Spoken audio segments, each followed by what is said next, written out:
Obrigado. Queridos, deixa compartilhar uma porção da palavra de Deus para você que tem queimado no meu coração. Ontem nós tivemos uma reunião da igreja. É a de trás, obrigado. Ontem nós tivemos uma reunião da igreja e reunião com a liderança da igreja. E foi super importante para nós. Terminamos a nossa reunião com a liderança com uma frase dizendo que somos uma igreja acolhedora e radiante, que ama as pessoas, que ama Deus e as pessoas numa liderança amiga. Eu sonho em fazer parte de uma igreja em que nós somos mais do que irmãos, nós somos amigos. Afinal de contas, Jesus disse assim: eu não vou chamar mais vocês de discípulos e de servos, mas eu vou chamar vocês e vou tratá-los agora como amigos. Nós trabalhamos para que a nossa igreja seja uma igreja de amigos, que a nossa igreja seja uma igreja inspiradora, que inspire pessoas no relacionamento com Deus, que inspire pessoas em comunhão com Deus. Então a todo momento não existe aqui palavra de condenação, mas a palavra de justificação, de absolvição através do que Jesus fez por cada um de nós. Então trabalhamos com a igreja com propósito. A nossa igreja é uma igreja proposital. Tudo que está sendo feito aqui tem um cunho espiritual, mas tem um cunho racional também. Porque a Bíblia diz que o nosso culto deve ser um culto racional, inteligível, que todos possam perceber aquilo que Deus quer e aquilo que Deus oferece para as nossas vidas. E quando falamos de uma igreja com propósito, está baseado em Atos capítulo 2, do versículo 42 até o 47, que fala que ali a igreja primitiva era uma igreja adoradora, era uma igreja que andava em comunhão, era uma igreja que ensinava a Bíblia Sagrada, era uma igreja que evangelizava, mas era uma igreja que desenvolvia ministérios também, desenvolvia o talento, o chamado das pessoas. Então, durante todo o ano de 2025, nós abordamos cada propósito de adoração, 2 meses, comunhão, 2 meses, ensino, 2 meses, evangelismo, 2 meses. E agora, nesse mês de outubro e novembro, que se iniciou, nós vamos falar muito sobre o propósito de ministério. O que é ministério? Servir. Mas para servir, você não deve servir de qualquer maneira. Você precisa servir com excelência, de maneira que você agrada a Deus cuidando das pessoas. Esse é o ministério. Então serão 2 meses que de maneira proposital Deus nos dará a palavra que irá despertar o seu chamado. Despertá-lo para que você se encaixe no corpo de Cristo e se sinta útil e não subutilizado dentro de uma igreja, mas que você faça parte diretamente da igreja. Esse é o nosso intuito, como uma igreja que inspira pessoas a viverem próximas de Jesus. Falando em chamado, é quando Deus chama uma pessoa. O chamado é isso, dizer: ô Fabiana, vou dizer Amanda, o que acontece? Eu estou chamando uma pessoa, chamando a Fabiana, ela logo se despertou, porque eu falei o nome dela. É quando o Senhor nos chama para uma obra que Ele tem. Olha, é isso que eu estou te chamando. Para quê, Senhor? Para uma obra específica que eu tenho com você. É nisso que nós queremos falar. Deus nos trata não como um coletivo, um grupo de pessoas no WhatsApp, mas Deus nos trata no individual. E a palavra de Deus nos trata de maneira individualizada também. Ainda que o objetivo de Deus é que nós sejamos bênção no coletivo, mas o chamado, ele é individual. Eu queria compartilhar com você um homem que foi chamado, um profeta, e o nome dele é Eliseu. Isso está escrito para nós no 2º livro de Reis. Se você pode, por gentileza, pegue a sua Bíblia ou acesse uma plataforma digital. 2º livro de Reis, o capítulo 2. E nós vamos ler do versículo 19 até o versículo 22. Se você tem Bíblia, muito bem, acesse. Se você não tem, pode acessar através de uma plataforma digital. Ou pode acompanhar o texto da Bíblia Sagrada, que nós iremos ler juntos aqui atrás. 2º livro de Reis, capítulo 2, falando de um homem a qual Deus chamou, Eliseu. E Eliseu teve, com a graça de Deus, um desafio, e ele operou o seu 2º milagre. Então nós estamos bem próximos da chamada de Eliseu. Olha o que a Bíblia diz para nós. 2º livro de Reis, capítulo 2, do versículo 19 até o 22. Nos diz assim: os homens da cidade disseram a Eliseu: eis que é bem situada esta cidade, como vê o meu senhor, porém as águas são más, e a terra é estéril. E disse-lhe: trazei-me um prato novo, e ponde nele sal. E lhe o trouxeram. Então saiu ele ao manancial das águas e deitou o sal nele e disse: assim diz o Senhor, tornei saudáveis estas águas, e já não procederá daí morte nem esterilidade. Ficaram, pois, saudáveis aquelas águas até o dia de hoje, segundo a palavra que Eliseu tinha dito. Meus queridos, poucos versículos e de fácil compreensão, mas com uma grande profundidade para nós. Aqueles homens da cidade de Jericó, eles chegam até o profeta Eliseu, porque souberam que o profeta Eliseu estava ali. Chegaram até o profeta e falaram assim: profeta, nós temos um problema na nossa cidade, em Jericó. Como você vê com seus próprios olhos, a terra é boa, a terra está situada. Mas nós temos um problema, que as águas dessa cidade são águas más. A água dessa cidade está produzindo uma água improdutiva, uma água que não é boa. Então Eliseu pega e diz aos homens: olha, faça-me um favor, traga-me um prato novo e ponde nele sal, coloca nesse prato sal. Eliseu pega esse prato com sal, vai até o manancial e ele joga o sal no manancial, ali na fonte de água. E ele pega e diz: assim diz o Senhor, tornei saudáveis estas águas, e essas águas não mais produzirão esterilidade ou morte. E a Bíblia diz que, segundo a palavra de Eliseu, dita no nome do Senhor, aquelas águas se tornaram potáveis, saudáveis, em toda aquela cidade. O que isso nos ensina, pastor? Lindas lições a respeito de uma liderança. Semana que vem é domingo de eleições, onde nós iremos escolher presidente da junta de freguesia, da câmara, e todos os cidadãos irão ali votar, escolher os representantes da cidade. Foi isso que aconteceu aqui. A Bíblia diz assim: os homens. Tem algumas versões que dizem os líderes, outras versões dizem assim, os responsáveis pela cidade. Nós entendemos que nos dias de hoje, eram aqueles que conduziam a câmara, a junta de freguesia. Esses homens chegaram até Eliseu e falaram: Eliseu, é o seguinte, nós como líderes dessa cidade, nós temos um problema antigo aqui em Jericó. Em Jericó, a terra é muito boa, como se vê. Os arredores de Jericó são verdes, são bonitos. Essa terra aqui é uma terra muito promissora, e não precisa de nenhuma espiritualidade para poder ver isso, profeta, porque você vê com os seus olhos. Porém, essas águas aqui são águas más. Interessante que eles não chegam culpando alguém porque as águas eram más. Olha a posição de uma liderança. Eles não expuseram ninguém, não desnudaram ninguém, não julgaram o motivo porque aquelas águas eram más. Eles simplesmente falaram uma coisa certa, para a pessoa certa e no momento certo. E o que aconteceu? Eles também não se vitimizaram. Olha, profeta, coitadinho de nós, porque a terra é tão boa, mas a água aqui é improdutiva. Nós somos tão pobrezinhos, faz alguma coisa para nós. Como liderança, eles chegaram e eles focaram no problema e não nas pessoas. Eles não cultuaram o problema. Eles não criaram um outro problema, culpando alguém que deveria ser preso, alguém que foi o culpado por aquelas águas serem más. Simplesmente eles falaram: temos um problema, e o nosso problema é que a água é má, a água é imprópria, não dá para uso.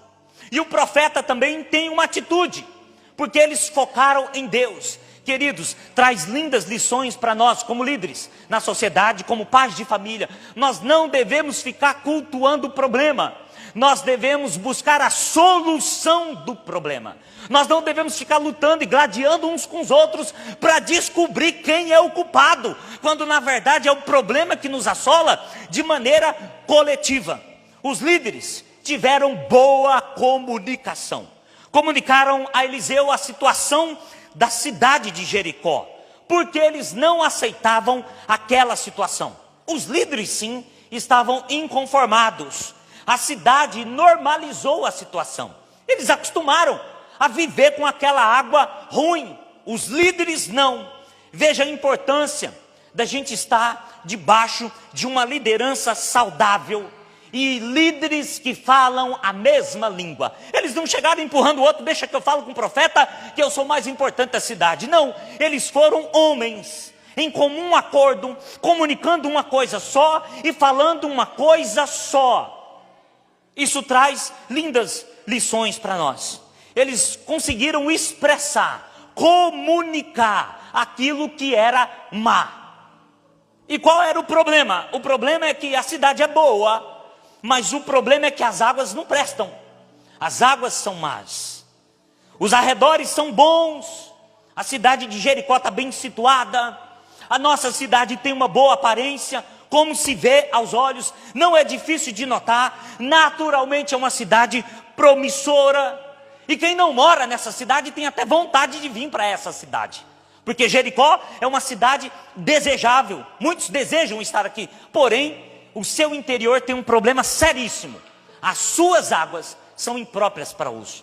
O fato é que tem água, mas a água não presta. A água é ruim. A água não produz vida. Não cumpre o seu papel de gerar vida. Porque essa água gera morte. Quando nós falamos de aparências, quando nós olhamos para uma pessoa e falamos tanto em Setembro Amarelo, pessoas, e eu aprendi no Setembro Amarelo, alguém partilhou comigo que essa pessoa passou por uma depressão assintomática. E ela pegou e falou: quando eu estava na igreja, eu estava muito bem. Aliás, eu fazia as coisas da igreja para me sentir bem. E eu andava muito ocupada com as coisas da igreja. E quem me via achava que eu estava super bem, porque eu estava fazendo a obra de Deus. Mas quando eu chegava em casa, eu era depressiva, eu era angustiada, eu me sentia aflita, me sentia solitária. Passei por um período de depressão em que ninguém dizia que eu estava com depressão. Porque se perguntasse para mim como é que você está, eu sorrindo, eu ia dizer que eu estava bem quando eu estava num grupo. Mas quando eu estava sozinha, eu sofria. Quantas pessoas que assim vivem de aparência, publicamente, diante da sociedade, diante da família, é uma excelente pessoa, 5 estrelas, top, XPTO, gente boa demais. A sua família é invejável. A sua família é muito bonita, esposa bonita, os filhos bonitos, porém, as águas desta família podem ser águas más. Existem algo ali no interior que ninguém sabe, também não compete a ninguém, mas o fato é que essa família tem uma aparência saudável, mas não é saudável. Era isso que essa lição, ela vem ensinar para nós. Casais que aparentemente diante da sociedade estão muito bem, mas estão à beira de um divórcio, à beira de uma separação. Diante da sociedade vivem juntos, mas em casa dormem em quartos separados. Um dorme na cama, outro dorme no sofá. Assustem, não se pasmem, isso é mais comum do que a gente pensa que não é. Mas aparentemente está tudo bem. Talvez por uma questão lógica da criação dos filhos, uma questão lógica da família, mas o fato é que, como os homens de Jericó eram inconformados, nós também devemos ser inconformados. Como aquela cidade estava habituada a viver daquele jeito, nós não podemos nos habituar a viver dessa maneira. Jericó era uma bela cidade, com seus arredores maravilhosos, tinha água, porém a sua água era imprópria para uso, era infértil para o solo. Uma água que enganava, uma água cristalina que enganava, porque não produzia vida, não cumpria o seu papel. Algumas versões da Bíblia vão mais profundo. Essa versão que nós lemos, ela trata de uma maneira que a gente precisa se aprofundar um pouco mais.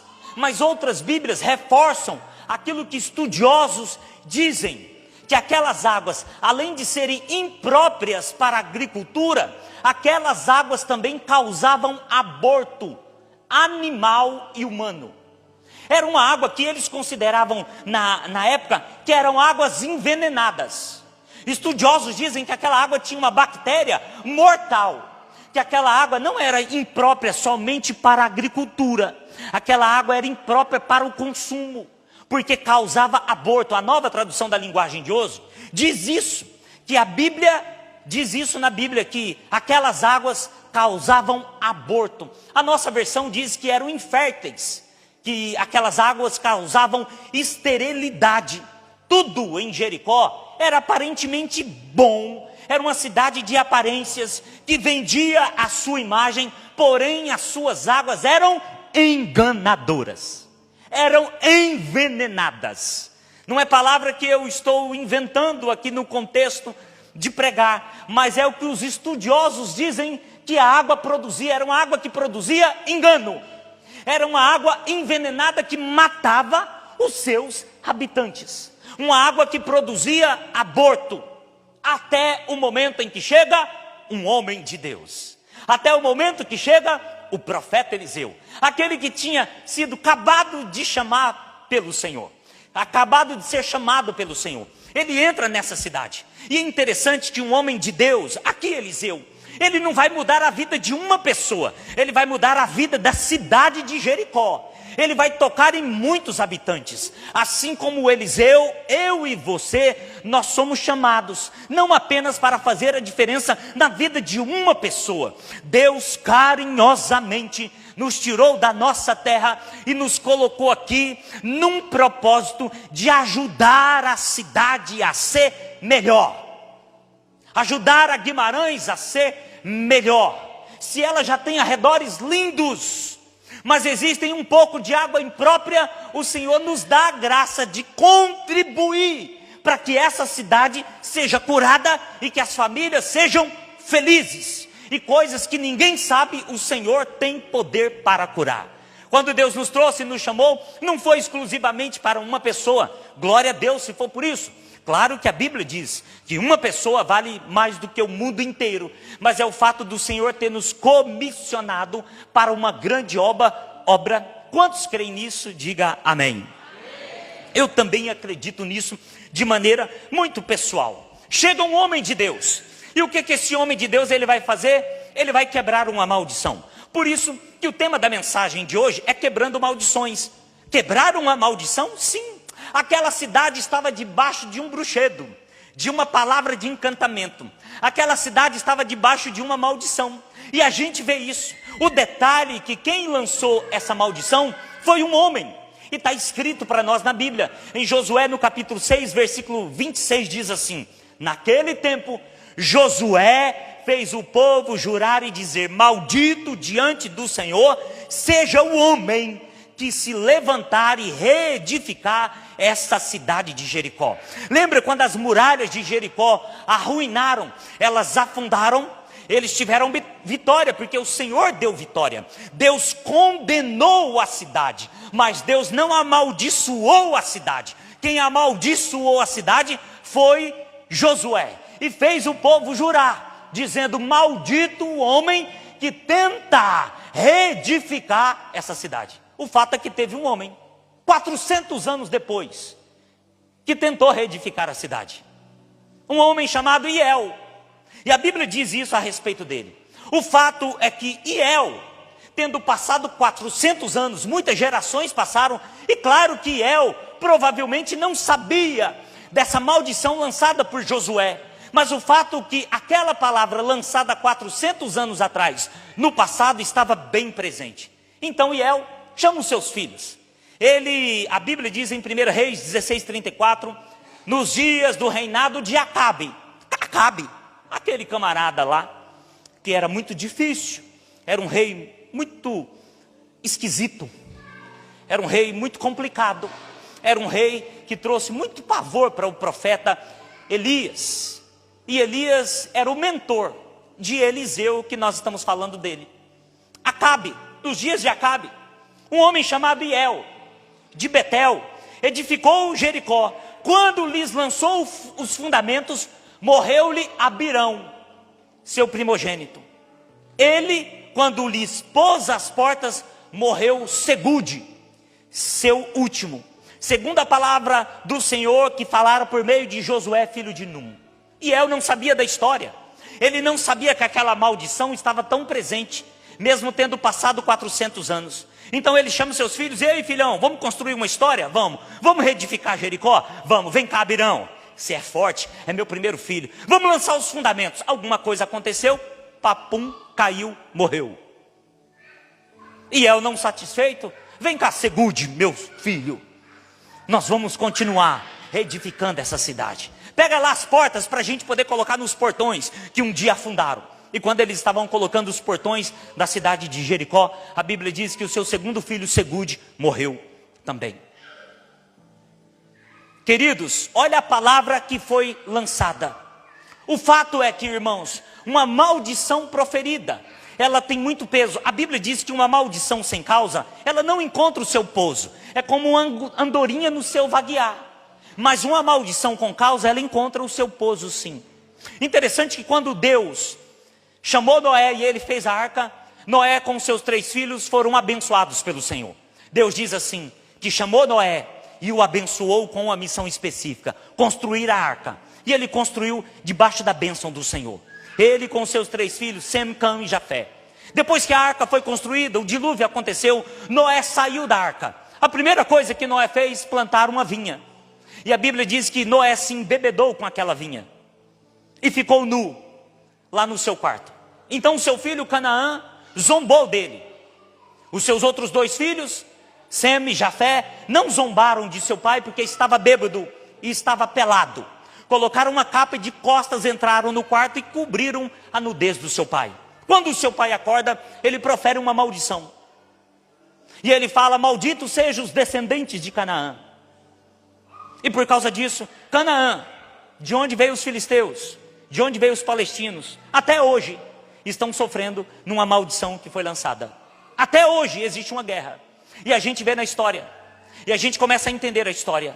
Pastor, mas por que ele amaldiçoou os seus descendentes e não amaldiçoou Canaã, que caçoou do seu pai, que zombou do seu pai? Sabe por quê? Aquilo que Deus abençoa, nenhum homem pode amaldiçoar. Só que Noé amaldiçoou os seus netos, a sua descendência. E por causa disso, Canaã, região da África, sofre tanto, do Oriente, sofre tanto até os dias de hoje, por uma maldição lançada, que precisa ser quebrada através do sangue de Jesus. Olha o poder que tem uma pessoa investida de autoridade, lançar uma palavra maldita sobre uma cidade, sobre uma nação, sobre uma família, sobre uma pessoa. Mas o fato é que Deus envia os seus profetas, e entra um profeta posicionado. Eliseu, não sei se sabia de toda essa história que nós conhecemos, mas o fato é que Eliseu diz assim, faça-me o seguinte, fiquem todos caladinhos, traga um prato novo, coloca nele aí um punhado de sal. Exatamente isso que ele fez. Esse posicionamento do profeta Eliseu, com um prato novo com sal, nos ensina que nós também devemos ter uma postura nova. Ele não falou, traga um prato comum, aonde todo mundo já comeu. Não, traga um prato novo. Diante de uma situação de maldição, precisamos ter uma postura nova. Existem milagres que são feitos diante de posturas novas, novas atitudes, novas maneiras de se comunicar, novas ações que provocam novas reações. Foi isso que Eliseu disse quando disse o novo, um prato novo, uma nova posição. O fato é que ninguém nunca tinha feito isso, a não ser Moisés. Em Êxodo, no capítulo 15, do versículo 23 até o versículo 25, Moisés, num contexto diferente, anos atrás, chega com o povo diante das águas, as águas de Mara, as águas amargas. E então Moisés ora a Deus, Deus mostra para Moisés um galho, Moisés pega aquele galho, lança aquele galho no meio do lago das águas de Mara, e a Bíblia diz que aquelas águas que eram amargas se tornaram doces, se tornaram potáveis, e todo o povo bebeu daquela água. Eliseu, se não tivesse uma nova postura, ele poderia dizer, lembrei de uma cena, lembrei que anos atrás o nosso grande líder Moisés, ele purificou águas, eu acho que eu vou replicar a mesma situação, eu acho que eu vou fazer aquilo que já aconteceu.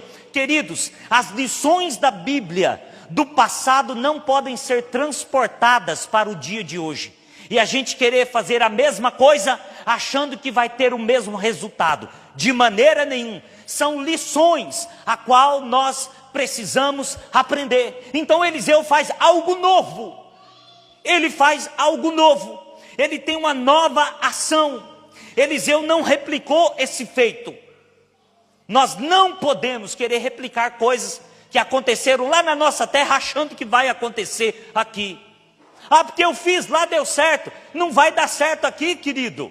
Não vai, foi coisa do passado. Foi bom para aquele tempo. Para os dias de hoje é preciso ter nova postura. Para o dia de hoje é preciso se comunicar. diferente, falar com acento, com sotaque, de maneira que alguém entenda, trazer uma mensagem inteligível, para que as pessoas possam compreender aquilo que Deus está querendo dizer. É tolice querer transportar conceitos antigos para o dia de hoje, sendo que a nossa mente está muito mais acelerada, estamos muito mais aculturados, temos muito mais experiências com Deus. Ficar preso no passado, aonde nem vive o passado e nem vive o presente, mas acostuma com isso, como os homens, como aqueles moradores. Isso é coisa comum. Nós vamos continuar vivendo daquela época, daquele jeito. Vamos esperar que algo aconteça de novo. Vamos normalizar a situação. Dizendo isso, acontece com todo mundo. Isso é muito comum para todos. Nós não podemos aceitar isso. Precisamos ter uma nova postura. Se você sair dessa igreja com a mesma atitude, com o mesmo posicionamento, você não entendeu o que Deus quer falar com você. É preciso ter uma nova postura, uma nova atitude, uma nova ação que vai gerar uma nova reação. O fato é que o sal naquela época tinha um contexto que tinha diversas funções. Além de condimento, preservativo de alimentos, era feito também como elemento medicinal. O sal era medicinal. É do sal que vem a palavra saúde. Eu estava vendo esses dias, para você poder curar uma panela de aço inox, esquenta ela muito, mete sal nela e depois tira o sal e passa azeite nela. Curou com sal. Em algumas culturas, quando uma criança nasce, eles banham aquela criança com sal, passam sal. É daí que vem a palavra saúde, através do sal. O sal também era utilizado como pagamento naquela época. Os soldados romanos não recebiam dinheiro, recebiam sal. É daí que vem a palavra salário. O nosso vencimento é o salário. E eles usavam como moeda de troca o sal.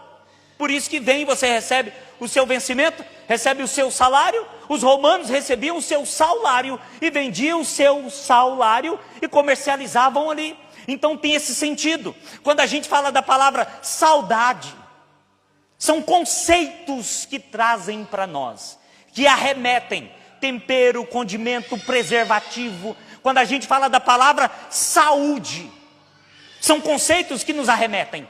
Tem os seus termos figurativos, o sal também tem.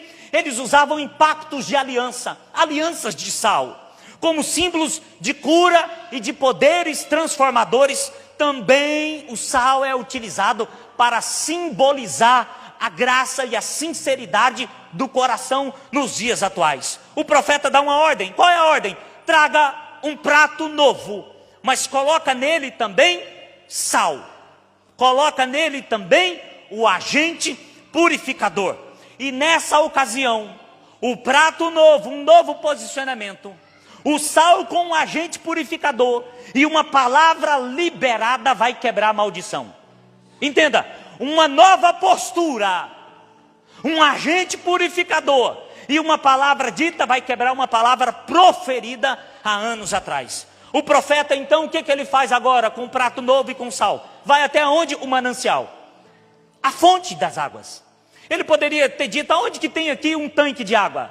Aonde que tem aqui um reservatório de água? Eu vou lá fazer esse ato profético. Não, ele foi até a fonte. Ele foi até o manancial. E lá no manancial, no versículo 21, então saiu ele ao manancial das águas, deitou o sal nele e disse, assim diz o Senhor, tornei saudáveis estas águas, já não procederá daí morte e esterilidade.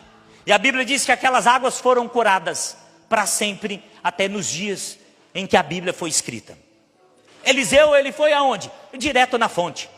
Queridos, existem coisas que não adianta remediar. Não adianta. Você precisa ir na fonte do problema. Você precisa ir lá no manancial.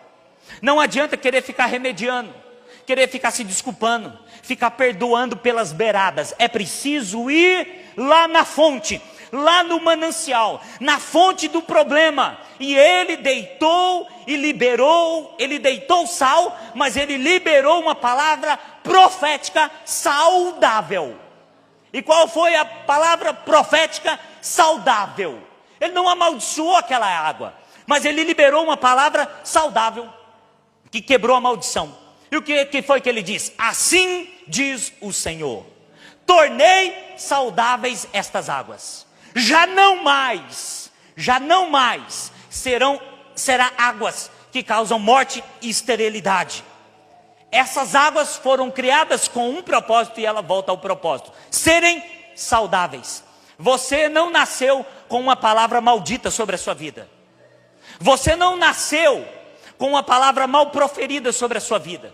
Você já não nasceu sendo rejeitado pela tua família. Pode ser que sim, pode ser que haja. E é bom que nós vamos quebrar essa palavra, esse rejeitamento hoje aqui no culto, em nome de Jesus. Mas o fato é que aquela água, ela nasceu saudável, era para produzir vida, mas por causa de uma maldição ela estava proferindo morte, estava produzindo morte. O nosso agente purificador não é o sal nos dias de hoje, mas é o sangue de Jesus. É o sangue de Jesus que nos purifica de todo pecado. É o sangue de Jesus, o sangue de Jesus que nos purifica de todo pecado. E por causa desse sangue nós conseguimos ter vida. Nós nascemos amaldiçoados pelo pecado, mas por causa do sangue de Jesus, ele nos purifica de todos os nossos pecados e nos torna saudáveis, geradores de vida. Se nessa jornada da sua vida algum Josué, alguma pessoa de autoridade, como pai, mãe, marido, professor, diante de uma situação, te amaldiçoou com uma palavra de morte, dizendo para você: você não tem jeito, lançando uma sentença de esterilidade, você vai ser sempre assim, não tem jeito. Palavras de maldição lançadas sobre as nossas vidas causam um grande efeito. Certa vez o meu pai estava bêbado em casa, e o meu pai olhou para mim e falou: vocês estão vendo esse moleque aqui? Lá em São Paulo chama assim. Vocês estão vendo esse moleque aqui? Esse moleque aqui, ele não vale 1%. Esse moleque aqui não vale nada. Estava bêbado, diante de um churrasquinho da família. Aquela foi uma palavra de maldição lançada sobre a minha vida. Aquilo ficou guardado no meu coração. Muito tempo ecoava na minha cabeça: você não vale 1%. E eu cresci com aquilo dentro de casa. Era pequeno, até os 19 anos. Cresci com aquela palavra. E qual que era a minha ideia? Matar o meu pai. Qual era a minha ideia? Encontrei com um amigo, Deda, que tinha o mesmo objetivo: matar o pai dele. E ele falava: o meu desejo é comprar um revólver para poder matar o meu pai. E eu falei: quando você usar esse revólver e matar o teu pai, me dá que eu vou matar o meu também. Foi. Até que aos 19 anos eu aceitei Jesus. E antes de sair do Brasil, indo para os Estados Unidos, eu olhei para o meu pai e eu disse: pai, eu te amo. Por que eu consegui liberar o perdão sobre a vida do meu pai? Por causa do sangue de Jesus na minha vida. A maldição foi quebrada. Aquilo que aconteceu com o meu pai e com a minha mãe, aconteceu comigo e com a Gisele. O mesmo pecado, a mesma falha, o mesmo problema. Mas por causa do sangue de Jesus, todo mal foi quebrado sobre as nossas vidas. Palavras de encantamento. Mas o sangue de Jesus tem poder para quebrar toda maldição. O sangue de Jesus desfaz toda obra maligna, desfaz todo encantamento. A água pode ser imprópria para uso, a água pode ser enganadora, envenenada, infértil, causar aborto, mas através do sangue de Jesus essas águas se tornarão potáveis. O que é preciso ir até a fonte. Eliseu teve acessibilidade. Alguém poderia dizer: Eliseu, é o seguinte, meu amigo, te respeitamos muito, mas não vamos mexer com o problema não. Purifica só a água do meu pote, purifica só a água da minha casa. Não vamos lá na fonte do problema não, porque você vai ver muita sujeira. Existem muitas fontes que estão sujas, e as pessoas não querem que os outros tenham acessibilidade, não querem deixar que Deus coloque ali. Por quê? Porque as pessoas estão presas em circunstâncias da vida, e tem medo de expor que um dia abortou e o seu sangue e o seu ventre carrega sangue inocente. Tem vergonha de contar a verdade, de dizer a verdade. Aquela mulher do fluxo de sangue que há 12 anos tinha um fluxo menstrual que não parava, ela tocou em Jesus, ela foi curada, mas ela só foi salva depois que ela falou toda a verdade.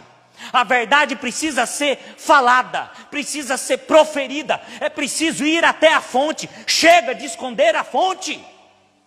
Eu sei que a fonte tem que ser protegida. Eu já cuidei de fontes lá na quinta da da fazenda da minha família. A gente cerca a fonte, porque se um animal for ali pisar, defecar na fonte, contamina a fonte. E de tempos em tempos alguém precisa passar na fonte. Para quê? Para limpar a fonte.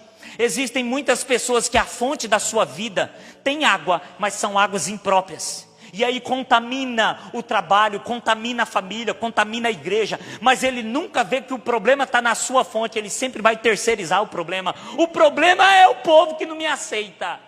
Portugal é bom, mas eu tenho um bom trabalho, mas sempre terceirizando a culpa para os outros. Nunca admite que ele é a fonte do problema, que ele é o causador do problema e que agora precisa ser quebrado. O que a Bíblia diz para nós? Jericó tinha belos arredores, mas a sua fonte, o manancial de água, produzia água imprópria para uso. O bom é que nós temos agora, através do sangue de Jesus, uma palavra dita em Romanos 8:1. Agora, pois, nenhuma condenação há para os que estão em Cristo Jesus, pois o Espírito da vida em Cristo Jesus nos livrou da lei do pecado e da morte. Em Cristo Jesus nenhuma condenação há. Hoje é o dia de juntos quebrarmos maldições na sua vida através do sangue de Jesus.